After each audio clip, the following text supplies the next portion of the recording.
I'm a part of multiple spaces. One of the spaces is called Women's Voice in Politics. It's for women on in the political space. They don't necessarily have to be from a party. They can identify as being from a party or not. And the space basically facilitates the ability for women to come together, to learn from each other. It's basically a bit of a solidarity building exercise. One is the Progressive Women's Collective, also known as PWC, and that is a space for left feminists, and it's a collective of women from different parts of the island who ideologically feel that feminism and also these values that we share in the left space are useful and important in changing the directive or the direction of where we're heading. Space, it's for, again, more progressive, left-thinking youth, and in trying to, again, create political change that's specifically geared to creating political change.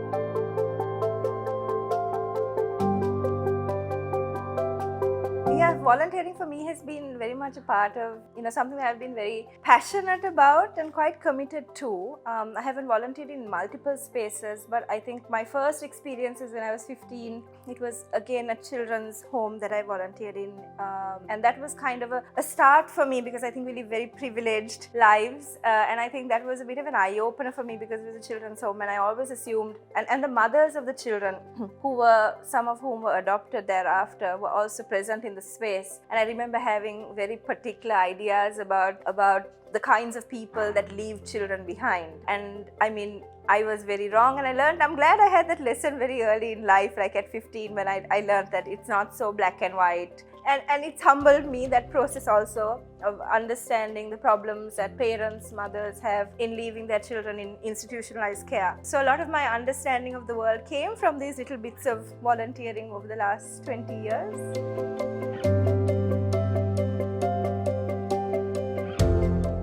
Now that I look back in hindsight, I think some of the work I did was in some sense raising voices on particular issues, but in sometimes a bit of a naive way. But for me, the real turning point, I think, would have been the constitutional crisis, because by then I had both my kids, and I think for me, what was happening in the country, I was feeling quite deflated and sad, and I realized that it was also the fact that I was detached from political space, and I had come to live a very happy, privileged life, and that had to change in order to really to push back against what was happening in the country. And I couldn't be complacent with what I had, because there was a larger problem.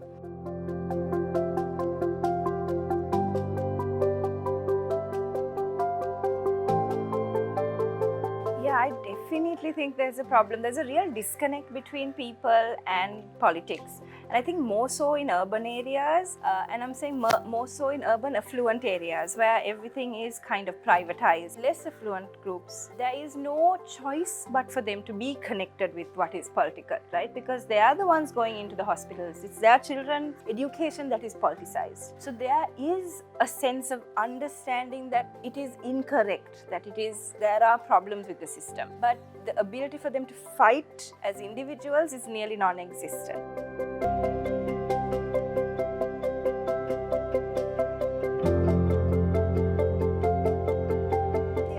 That we connect more with our own communities, because I think sometimes it's difficult for people to look at the larger problem. Sometimes it's easy to also focus on we have to look at the macro, but we also have to look at the micro. The last bomb that went off during the Easter Sunday attacks happened just here in the Hivala, and that was one of the reasons, we felt like it would be a good idea to go back and to instill this idea of community. I think in certain spaces, sometimes you don't even know who lives 3 roads away. I think people are ready to use some of those resources. It doesn't always happen in the way in which we want, but I think people are quite ready to pick up some of that information and to run with it.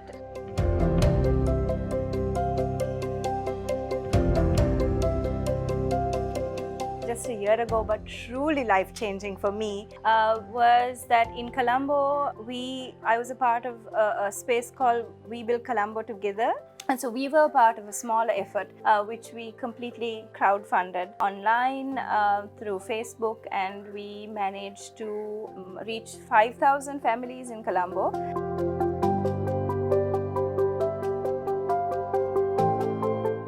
that's really interesting because as groups, right, there are huge kind of challenges. I think within any kind of space, organization, you're looking at people with their own identities, with their own political identities who come together. So it's always a lot of work to bring people, because essentially what we're talking about are people, right? So bringing people together, and I think that kind of building coalitions, building relationships with people is very challenging. Taking opposing views, for instance, for having an opposing view and being able to be really negative about another party is very easy to do, and I'm not saying that's wrong either, but keeping the peace in spaces is a lot harder. And I have now, as a result of being a part of these spaces, have had to learn how important keeping the peace is.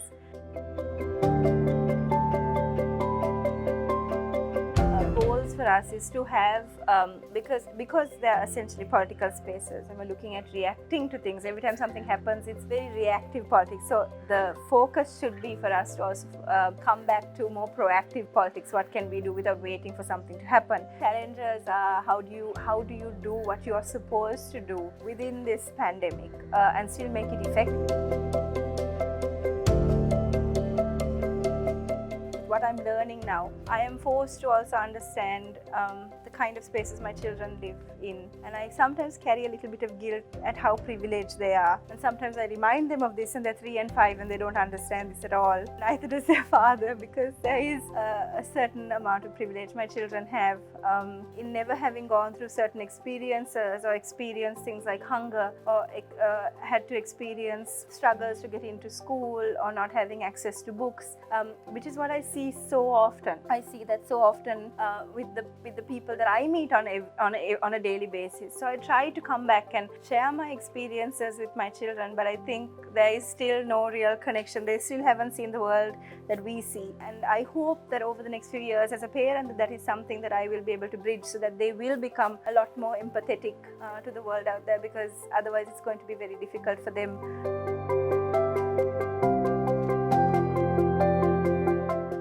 I think the message at this point in time would be to try to find ways that we can get involved. Again, an appeal to, I think, the kinds of people that might be watching this is to find ways in which you can be involved in spaces. I think there's this idea that politics is for politicians, and there's a particular kind of person that does NGO sector work, or there are researchers and activists, and I am nobody, and essentially it doesn't matter. And I think for those watching us who may feel like there's a disconnect, understand that that disconnect is very much why we are in the place we are now.